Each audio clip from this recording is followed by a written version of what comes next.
Ernest Borgnine, born Hermes Ephron Borgino on January 24, 1917, in Hampton, Connecticut, had a rather humble start in life. His parents were Italian immigrants who came to America seeking better opportunities. Growing up during the Great Depression, Borgnine's early years were shaped by a working-class mentality, toughening him for the many challenges that lay ahead. His parents separated when he was young, and after spending some time in Italy with his mother, he returned to Connecticut to continue his education. It wasn't until after his time in the U.S. Navy, where he served as a gunner's mate first class during World War II, that Borgnine found his calling in acting. Despite having no formal interest in theater at the time, he took his mother's advice and pursued a career in acting, enrolling in the Randolph-Macon Women's College Theater program, which would eventually set him on his path to Hollywood.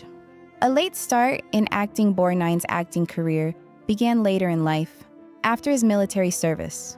Though unsure of what to do post-war, he followed his mother's advice to explore acting.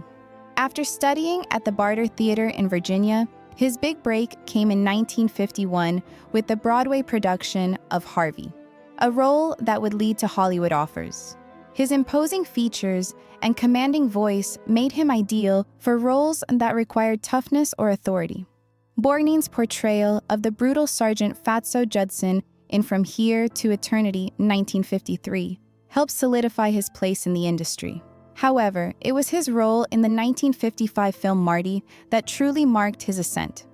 Playing the lonely butcher, Marty Pletty, Borgnine's heartfelt performance won him an Academy Award, a Golden Globe, and a BAFTA, a rare achievement for an actor in his position.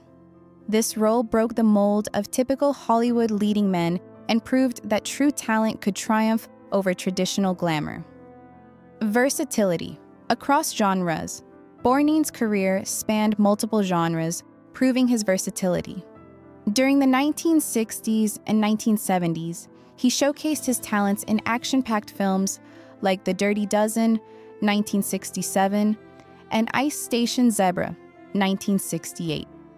His ability to portray both military figures and working-class heroes was unmatched, making him a staple in Hollywood during this era. In addition to his film roles, Borgnine also found success on television. Perhaps his most beloved role was that of Lieutenant Commander Quentin McHale in the comedy series McHale's Navy, which aired from 1962 to 1966.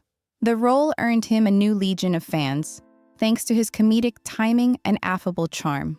Borgnine's career didn't slow down, even into his later years.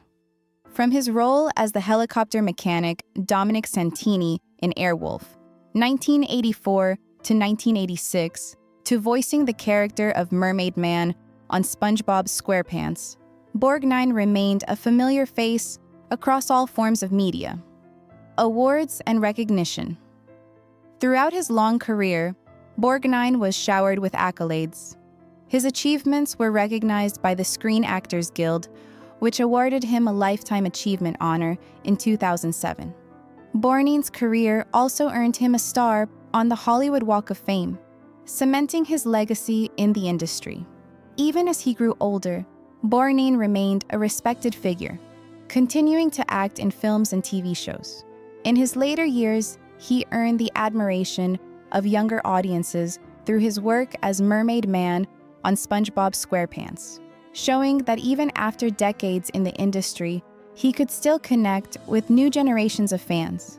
His ability to stay relevant and continue contributing to the craft of acting was a testament to his skill, professionalism, and passion for the art. A colorful personal life. Borgnine's personal life was as eventful as his career.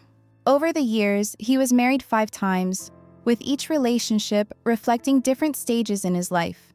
His first marriage, to Roa Kimmons in 1949, was to a woman he met during his time in the U.S. Navy.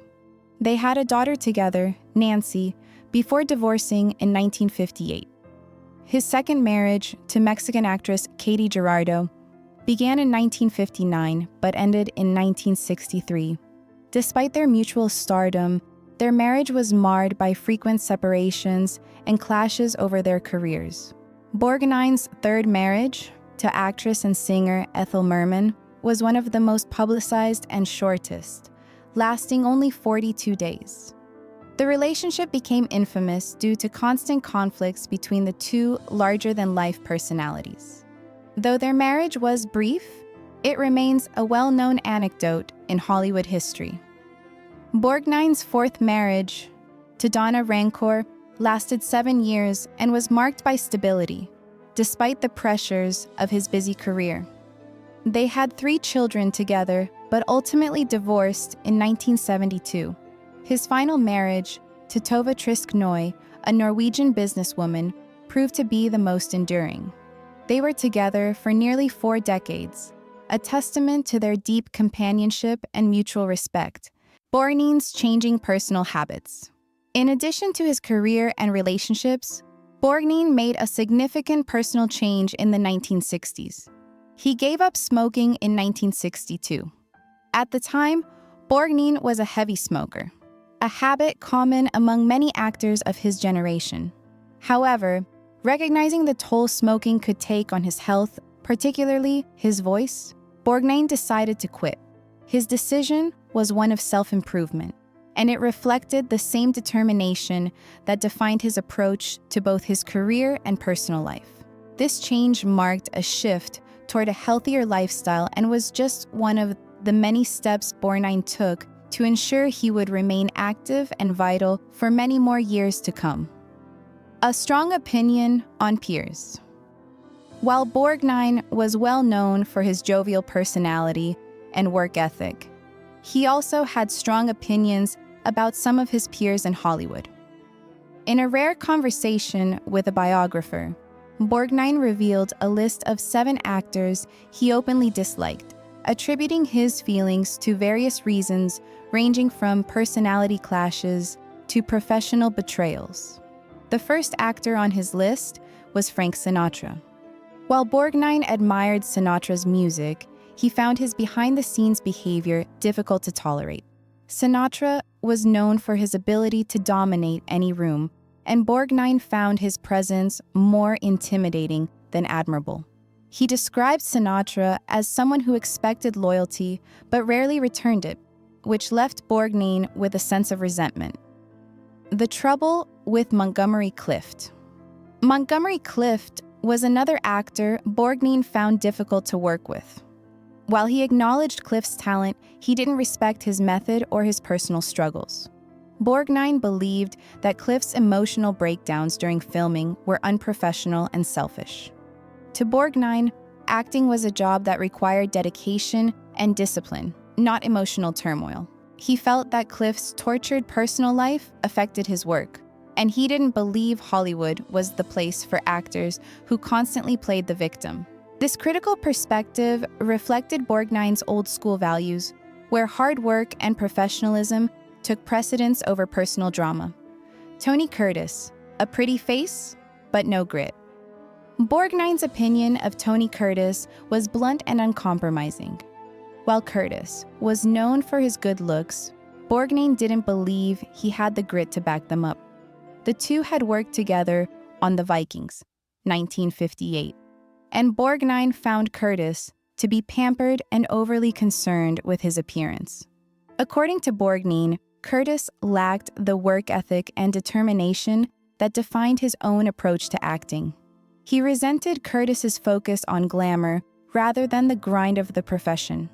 Borgnine's disdain for Curtis was a reflection of his belief that acting required substance, not just style, a legacy of honesty and resilience.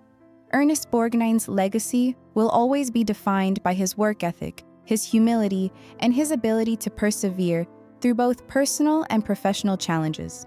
His reflections on the people he worked with, though candid, were not about bitterness, but about survival. Borgnine's career spanned decades, and his personal life was full of ups and downs. Through it all, he remained a figure of strength and resilience, both on and off the screen. Borgnine's honesty about his feelings towards some of his peers gives a rare glimpse into the complex world of Hollywood, where rivalries and grudges often simmer beneath the surface.